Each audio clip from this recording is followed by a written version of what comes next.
Bismillahirrahmanirrahim. Assalamualaikum warahmatullahi wabarakatuh. Pada video kali ini kita akan membahas materi terkait dengan penyusunan menu enteral.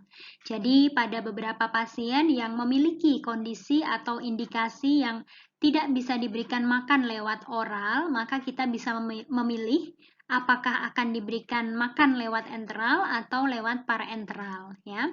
Tapi pada video kali ini kita hanya akan membahas terkait dengan penyusunan menu enteralnya saja. Apabila saudara ingin mempelajari teori terkait dengan nutrisi enteral parenteral, silakan saudara pelajari pada video yang telah kami upload sebelumnya di channel ini dengan judul Nutrisi Enteral dan Parenteral. Baik, kita mulai saja untuk materi penyusunan menu enteral. Tentunya kita awali dulu dengan langkah yang pertama adalah bagaimana kasusnya, ya.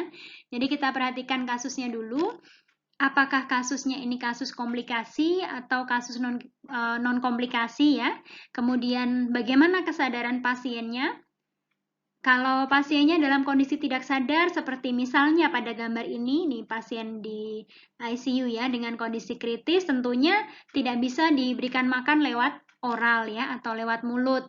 Termasuk juga nanti ada kondisi-kondisi atau indikasi lain yang menyebabkan pasiennya tidak bisa diberikan makan lewat mulut, maka kita bisa memberikan makannya via enteral ya. Kemudian langkah yang selanjutnya adalah kita menentukan atau menyusun NCP ya. Jadi ini mulai dari penyusunan assessment dulu. Kita melakukan assessment. Kita kaji bagaimana status gizi pasiennya, baik dari domain antropometri, biokimia, fisik klinis, dietary, maupun riwayat personal. Ya. Kemudian setelah kita peroleh problem gizi berdasarkan hasil assessment tersebut, kita bisa menyusun diagnosis gizi. Ya. Sehingga langkah selanjutnya adalah kita bisa menyusun intervensi gizi. Ya. Jadi intervensi itu bisa kita buat planningnya dulu, kemudian dilanjutkan dengan implementasi. Nah, untuk planning atau rencana intervensi gizi, salah satunya adalah dengan menentukan jenis dietnya pasien. Jadi, pasiennya ini akan kita berikan diet apa? Apakah TETP ataukah diet modifikasi ya, tergantung dari bagaimana hasil assessment dan diagnosis gizinya. Kemudian setelah kita tentukan jenis diet, tentunya kalau bentuk makanan dan cara pemberian, jika pemberiannya adalah secara enteral, pasti bentuk makanannya cair ya, jadi tidak ada bentuk makanan yang lain. Jadi selalu ketika kita memberikan makanan via enteral, bentuk makanannya selalu cair. Kemudian hitung kebutuhan gizi pasien ya, ini termasuk salah satu langkah atau tahapan yang harus kita lakukan di bagian perencanaan intervensi gizi ya. Jadi menghitung kebutuhan gizi pasien baik itu energi, protein, lemak, karbohidrat sesuai dengan hasil assessment diagnosis yang kita buat sebelumnya ya. Jadi kebutuhan gizi ya, cara menghitungnya seperti biasa. Kebutuhan energi bisa menggunakan rumus Harris-Benedict untuk basal energi expenditure-nya, kemudian kita kalikan dengan faktor aktivitas dan faktor stresnya berapa, begitu ya. Jadi untuk rumus tidak harus selalu menggunakan Harris-Benedict, bisa menggunakan rumus yang lain tergantung dari kondisi pasiennya masing-masing. Demikian juga dengan faktor aktivitas dan faktor stres juga harus menyesuaikan kondisi pasiennya. Untuk kebutuhan protein, lemak, dan karbohidrat juga harus menyesuaikan bagaimana kondisi pasien masing-masing. Baik, kemudian kita lanjutkan untuk langkah yang kedua. Langkah yang kedua ini kita harus memperhatikan dulu, apakah pasiennya itu mendapatkan nutrisi parenteral atau infus atau tidak, gitu ya. Jadi kalau pasiennya mendapatkan nutrisi parenteral, kita harus melihat dulu nutrisi parenteralnya itu yang mana tipenya. Kalau TPN atau Total Parenteral Nutrition yang dilewatkan vena sentral, ini tentunya tidak ada kombinasi dengan makanan enteral ya, sehingga semua kebutuhan gizinya dipenuhi dari infus. Tapi jika pasien mendapatkan infus atau nutrisi parenteralnya yang PPN, Ini adalah partial parenteral nutrition yang dilewatkan vena perifer ya di bagian lengan. Ini nanti akan kita perhitungkan infus yang masuk itu jenisnya apa gitu ya. Jadi infus yang diperoleh itu apakah cairan resusitasi saja yang hanya mengandung cairan dan elektrolit saja atau cairan yang mengandung nutrisi. Ya. Jadi kalau yang cairan resusitasi misalnya ada ringer laktat, kemudian asering, kemudian sodium chloride ya, itu tidak perlu kita perhatikan karena tidak ada asupan nutrisi dari infusnya sehingga bisa kita abaikan. Tapi jika yang masuk adalah cairan energi, maka kita harus memperhatikan berapa jumlah asupan gizi yang masuk melalui infus tersebut dalam waktu 24 jam ya. Jadi ini harus kita perhatikan, tidak boleh diabaikan. Karena jika pasien mendapatkan nutrisi parenteral dan itu adalah cairan energi, maka artinya pasien mendapatkan tambahan asupan baik itu energi, protein, lemak, karbohidrat tergantung dari jenis infusnya ya, dari infus yang diberikan begitu. Jadi kita harus memperhatikan dulu macam infusnya ini apa dan cara pemberiannya bagaimana. Jadi misalkan pasiennya mendapatkan cairan nutrisi dengan cyclic atau cara pemberian yang cyclic dengan yang continue, itu tentunya harus kita hitung masing-masing ya. Jadi kalau kita ingin mengetahui seberapa banyak asupan gizi yang masuk, tentunya kita harus tahu dulu cairan infus yang masuk berapa dalam waktu 24 jam. Sehingga kita bisa memprediksi seberapa banyak asupan energi, protein, lemak, dan karbohidrat yang masuk melalui infus tersebut. Nah, kemudian setelah kita ketahui asupan gizi yang masuk dari infus, tentunya langkah selanjutnya adalah kita kurangi dulu kebutuhan gizi yang sudah kita hitung pada langkah yang pertama tadi di bagian perencanaan intervensi gizi dengan asupan gizi yang masuk dari infusnya terlebih dahulu. Ini harapannya supaya nanti tidak terjadi overfeeding pada pasiennya ya. Sehingga nanti yang kita penuhi dari makanan enteral ini betul-betul yang dibutuhkan oleh pasien dari makanan saja ya. Jadi sisa dari kebutuhan gizi yang dikurangi dengan asupan dari infus itulah yang nanti baru kita penuhi dari makanan enteral. Baik, kita lanjutkan untuk langkah yang ketiga.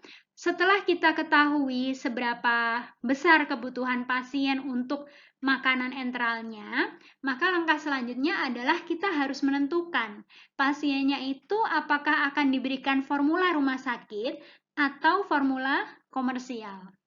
Ya, ini tentunya nanti harus menyesuaikan bagaimana kebijakan rumah sakit masing-masing. Ada rumah sakit yang pemberian makanan enteralnya itu menyesuaikan jam makan seperti pasien dengan makanan biasa ya. Jadi ada makan pagi, makan selingan pagi, makan siang, makan selingan sore, dan makan malam begitu. Tapi ada juga yang dibuat per sekian jam sekali ya. Jadi frekuensinya dalam berapa kali sehari begitu dengan durasi waktu yang sama dan dengan volume yang hampir sama. Itu juga ada. Jadi menyesuaikan kebijakan rumah sakit masing-masing. Nah, jika pasiennya diberikan formula rumah sakit, ini yang kita sebut dengan sonde. Sonde ini nanti juga harus menyesuaikan penyakitnya pasiennya.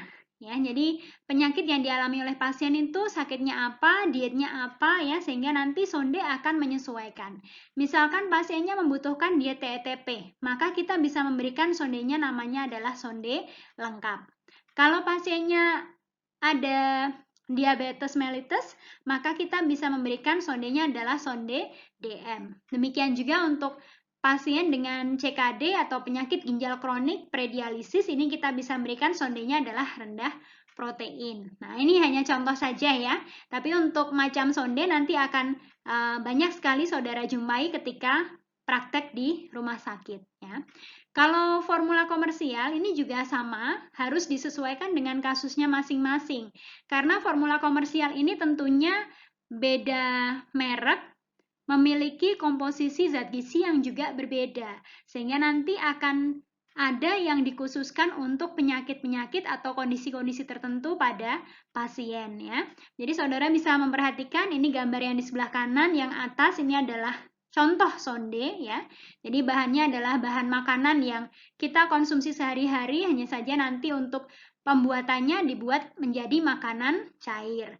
Tapi untuk yang bawah ini adalah formula komersial, ini adalah produksi dari pabrik dan biasanya diberikan dalam bentuk susu bubuk ya, sehingga nanti untuk kandungan gizinya ini sudah ada standarnya, sudah ada label gizinya, kita tinggal menyesuaikan saja kebutuhan pasiennya ada berapa banyak begitu. Baik, pada slide ini ada contoh bahan dan kandungan gizi sonde lengkap ya. Ini bisa kita berikan untuk pasien yang membutuhkan diet TETP. Jadi contoh ini saya ambil dari website salah satu rumah sakit di Jawa Tengah. Bahannya ada wortel, tempe, ikan gabus ya, kemudian ada telur ayam, ini untuk bahan makanan mentahnya. Kemudian tepung beras, susu full cream, gula pasir, air, minyak jagung, dan susu skim sebagai bahan tambahannya. Ya, jadi untuk bahan makanan yang mentah seperti wortel, telur ayam ini bisa kita rebus dulu, tempe, ikan gabusnya bisa kita kukus ya. Kemudian setelah itu kita blender jadi satu dengan air 1000 cc ya, atau 1 liter air. Setelah itu kita saring terlebih dahulu dan direbus kembali dengan ditambahkan tepung beras, susu full cream, gula pasir, minyak jagung, dan susu skim. Setelah masak kita saring kembali ya, kita saring kembali untuk hasil makanan cairnya dan kemudian kita rebus kembali sebentar ya. Jadi itu adalah hasil dari sonde lengkap dengan kandungan energinya adalah 1080,4 kilokalori, protein 47,6 gram, lemaknya 31,9 gram, karbohidratnya 141,9 gram. Jadi ini adalah hasil kandungan gizi untuk satu resep bahan yang ada di sebelah kiri. Jadi nanti akan menyesuaikan pasien saudara itu kebutuhannya berapa banyak. Seandainya pasiennya membutuhkan sekitar 200 cc sonde, maka nanti akan kita penuhi dari 200 kilokalori energinya ya, sehingga membutuhkan resepnya adalah sekitar 1/5 resep yang ada di sebelah kiri ini. Karena ini kandungan energinya kan 1080 kilokalori, jadi kalau kita membutuhkan hanya sekitar 200 kilokalori, berarti 1/5 resep yang ada di sebelah kiri ini. Ya, jadi perlu kami ingatkan bahwa untuk sonde ini kandungan energinya adalah 1 kilokalori per cc makanan cairnya. Kita lanjutkan untuk langkah selanjutnya adalah pemenuhan makanan enteral 24 jam itu kita tentukan menjadi berapa kali pemberian. Jadi kalau pada contoh di slide ini dibuat menjadi 8 kali pemberian dalam waktu 24 jam. Sehingga kita bisa menentukan per 3 jam sekali pasien akan diberikan makanan cair. Ya, jadi kita tentukan jam-jamnya ada di jam 6 pagi, jam 9 pagi, jam 12 siang, jam 3 sore, jam 6 sore, kemudian jam 9 malam, jam 12 malam, dan jam 3 pagi. Ya. Kemudian langkah selanjutnya adalah menentukan formula yang diberikan pada tiap waktu pemberian makanan enteral tersebut.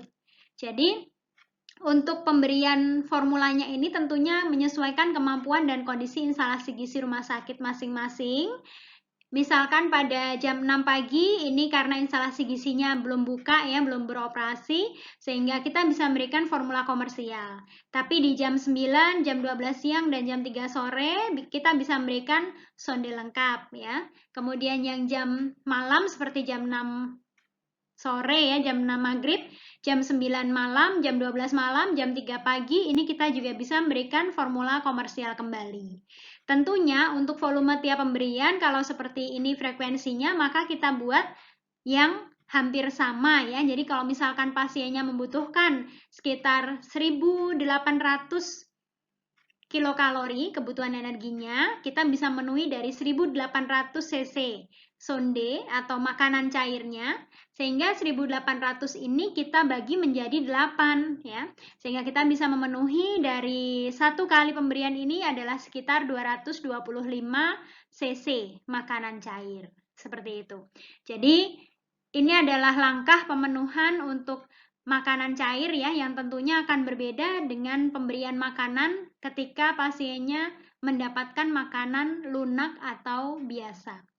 Kenapa? Karena makanan cair ini energinya yang terkandung itu sedikit ya, sehingga kita tidak bisa memberikan dengan jumlah yang banyak sekaligus dalam satu porsinya, karena nanti khawatirnya pasiennya akan kembung ya, mengonsumsi terlalu banyak cairan sehingga malah bisa menyebabkan gangguan saluran cerna kembali. Ya, jadi ini adalah langkah-langkah untuk penyusunan menu makanan enteral. Silakan saudara bisa mempelajari kembali terkait dengan macam-macam sonde, terkait dengan formula komersial yang bisa kita jumpai banyak di pasaran.